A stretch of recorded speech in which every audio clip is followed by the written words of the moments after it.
If you're interested in front-end web development, stay tuned because in this video, oh, it's all about the front-end developers, baby, and the video starts right now.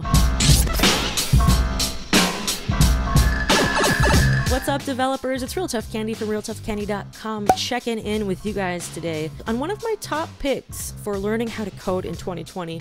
This is Educative.io. Been talking about this platform more and more recently. A lot of nuggets to be found on this site. Today's course is actually a collection of courses. It's a track, Become a Front-End Developer, consisting of 6 courses.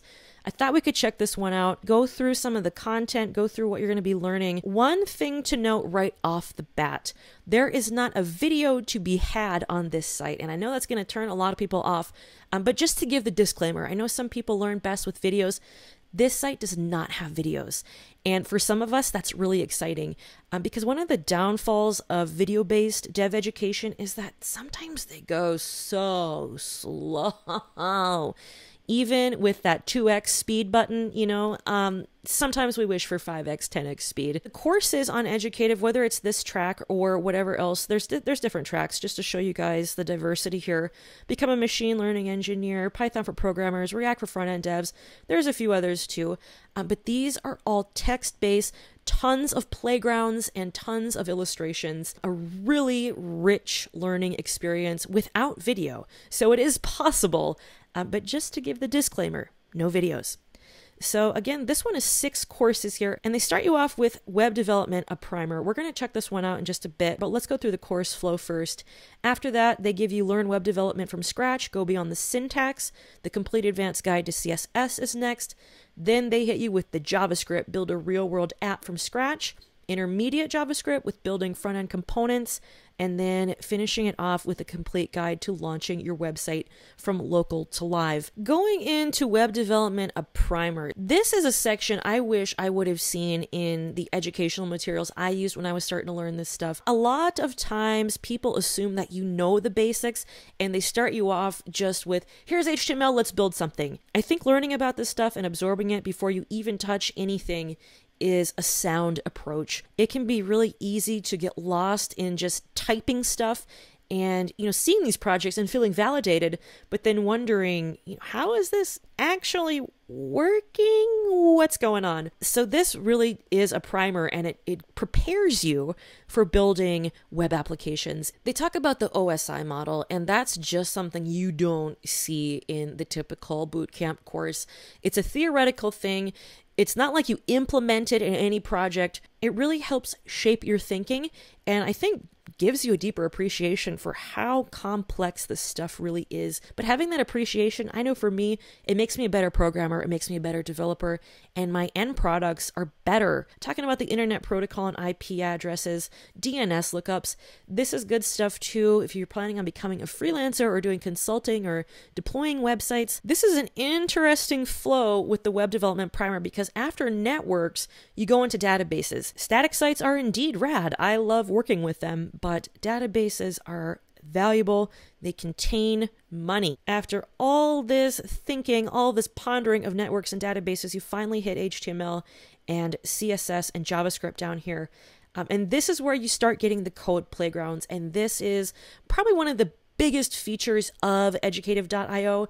Instead of videos, you have coding playgrounds. This is a pretty simple example of a coding playground. And as you move on, let's go to the JavaScript here because I think this might have some more. Oh, and some memes. Going to the JavaScript section, there's a little code playground right here. Most of the chapters from the courses I've seen also have these quick quizzes at the end. It's not like you're going to flunk the course if you don't get these right.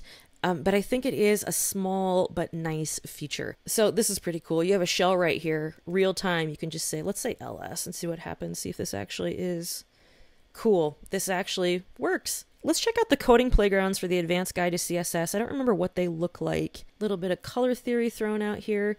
Okay, so you can't run the CSS yet. Oh, here we go. Look at this.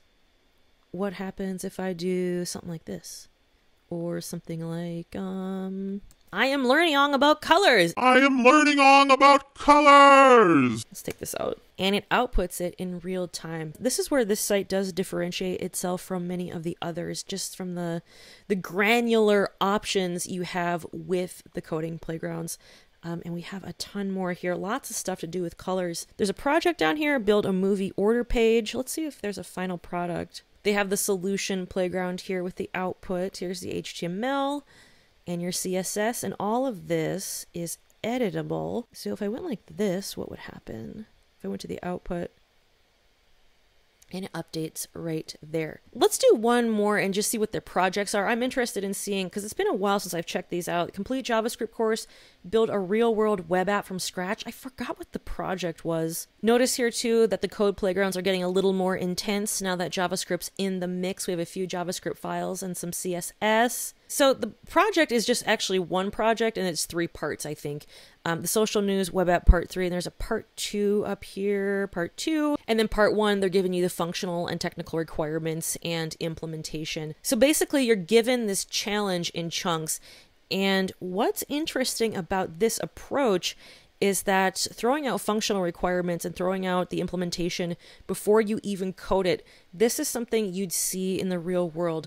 You know, talking with stakeholders, talking with people on your team about what the requirements are, what the expected result should look like. This is a cool approach, and I've seen this in their other courses too. There's Grokking the Coding Interview. They show you what they want it to look like, and then it's your job to build it as you learn more and more about this stuff, as you learn the DOM, as you challenge yourself with handling attributes, handling classes, as you learn about form fields, then going back and seeing, okay, how can I implement what I learned to build a component of this project, of what they want it to look like. Sometimes you'll get a project and it's more of a code along or coding walkthrough rather than a challenge. And I do think that is something that's lacking with a lot of the current learning materials out there, is that they're just not challenging you in a way that stimulates your brain and makes you think. Now, of course, you could go through this entire course and just hit next, next, next, next, and get your little certificate of completion or whatever, but don't do that to yourself. You want to take some time looking at this stuff and challenging yourself and absorbing what these things are saying. When you're reading functional requirements at work, you're not watching a video, you're reading this stuff, or you're hearing it and you're writing it down. Going down here to the style guide, this is something to keep in mind too. It's at the end of this course, but there are a lot of little nuggets in here. Naming conventions, what to do, what not to do, choose meaningful names, why you should do that, don't use reserved words, follow a naming convention, code formatting, code quality, little digestible things like this.